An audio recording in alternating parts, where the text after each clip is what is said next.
Hello and welcome to Eye on Africa here on France 24. I'm Clarisse Fortuné. Our top stories. Direct peace talks between Congo's government and M23 rebels have been postponed. Is it a missed opportunity? We asked the question to a senior analyst. Meanwhile, tensions continue, impacting the economy. Fishermen no longer go out at sea for fear of being mistaken for rebels and killed. With Gabon's presidential elections coming up, the country's infrastructure is now in a spotlight. The Trans-Gabon Railway runs from the country's mining regions to its capital, with long waiting times at rail crossings and occasional derailments.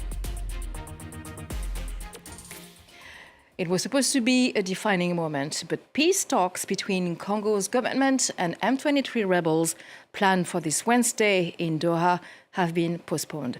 It would have been the first direct talks since M23 fighters captured eastern Congo's two largest cities, Goma and Bukavu. The rapid offensive has left thousands dead, forced hundreds of thousands more from their homes, and raised fears of a wider regional conflict.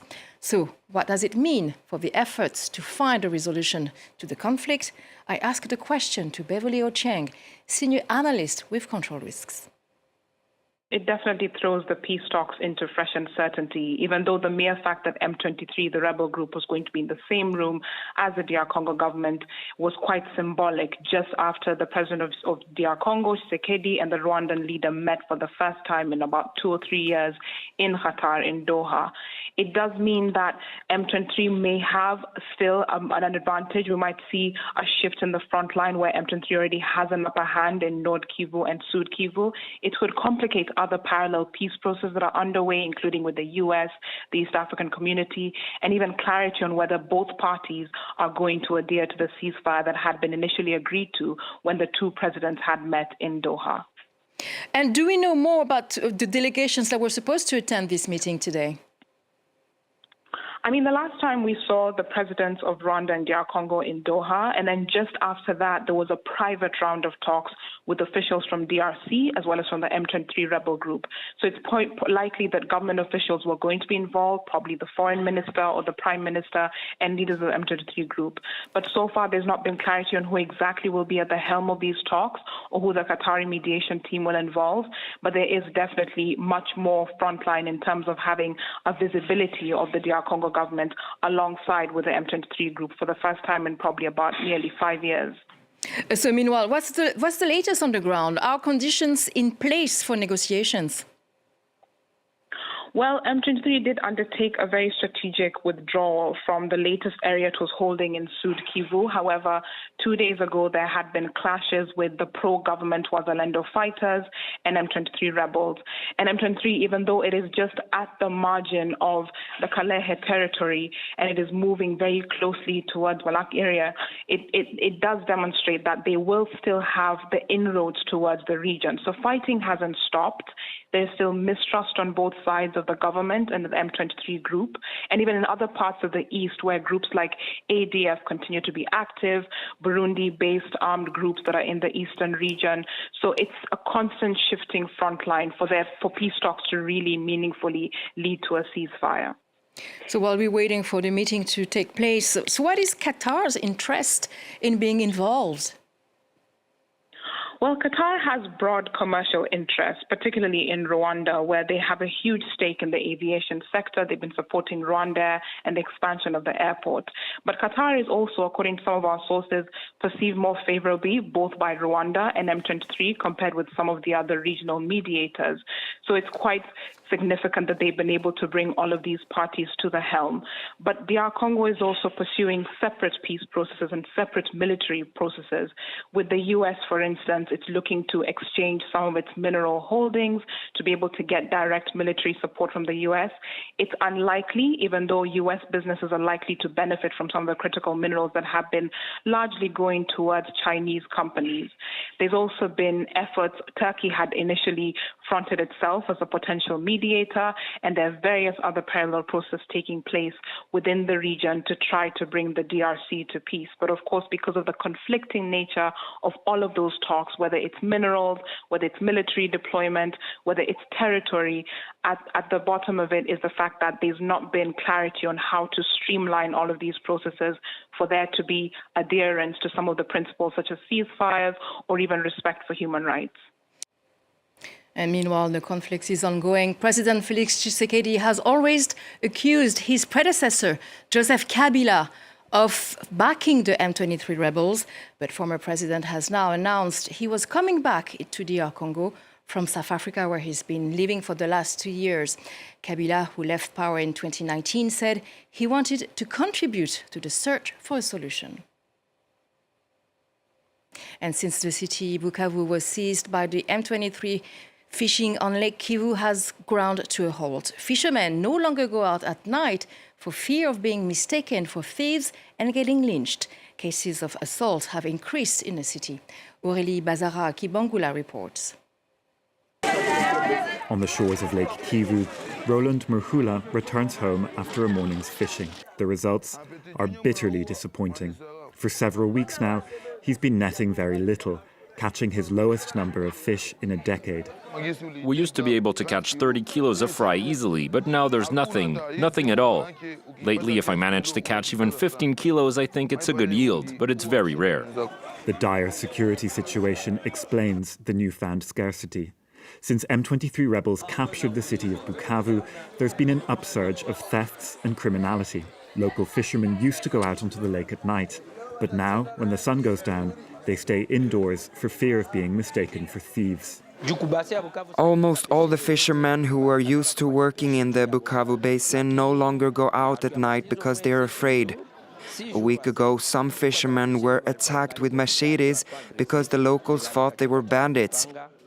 They were taken to hospital and are recovering. Nearly 8,000 fishermen in the area have been affected. On the shores of Lake Kivu, the fishermen's wooden canoes lie grounded and have become a playground for children. Fish was once plentiful in the markets of Bukavu, but it's recently become a rare commodity, and prices have skyrocketed. We buy fish for $3.50 and we hope to sell it here for $4.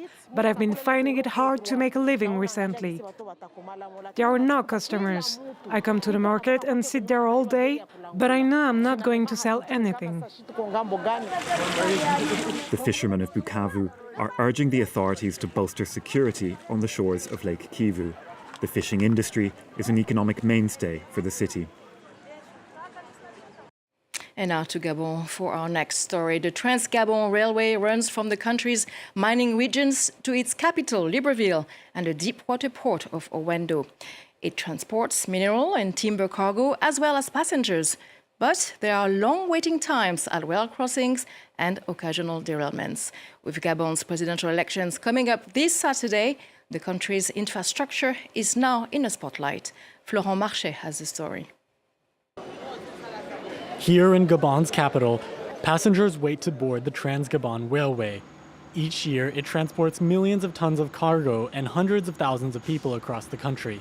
This man says the Trans-Gabon Railway is the only reliable option for him. So we're leaving Libreville for Kulamutu by train because we have no choice. The road is no good, it's not safe, there's no organized transport. There used to be planes, but planes don't go there anymore. There are no more airlines, so you have to take the train.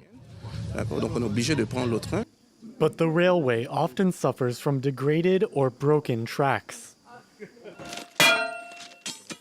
The rail line was originally the brainchild of Omar Bongo, who ruled Gabon for over 4 decades. At the time, it only carried manganese across the country, an element used in steel production and batteries. Gabon's current transitional president, Brice Oligui Nguema, promised to replace 40% of the Trans-Gabon's rails as part of an ambitious modernization program. It's a technical challenge, particularly when it comes to renewing the track, because what we're doing is changing two ingredients, two important components of the track, namely the sleepers. They have been changed from wooden sleepers, which rotted relatively quickly, to concrete sleepers, and thicker, heavier rail, which are more resistant to current mineral traffic on the Trans-Gabon Railway. With the presidential election in sight, Ngema is once again touting his plans to renovate and develop the country's infrastructure.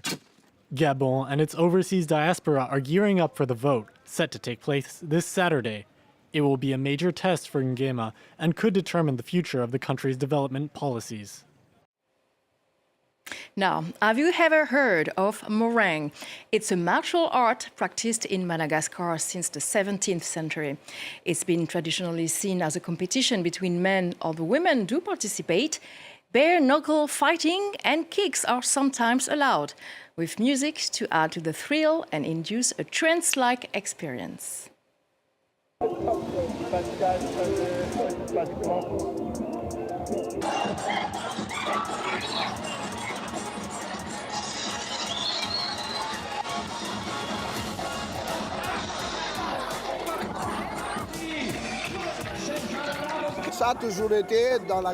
It's always been part of Madagascan culture to settle scores in an organized place once a year, once and for all. So young people, those who have differences with someone else, they go there, they fight, and then they stop. So it's a healthy fight that has become a sport.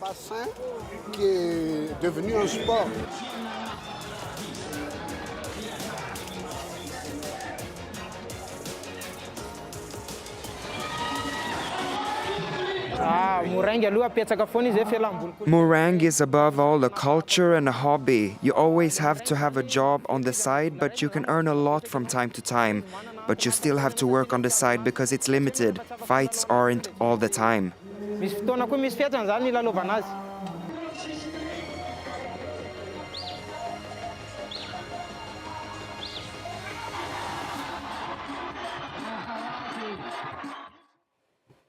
Meringue for the next Olympics, why not? This concludes our edition of Eye on Africa. Thank you for watching.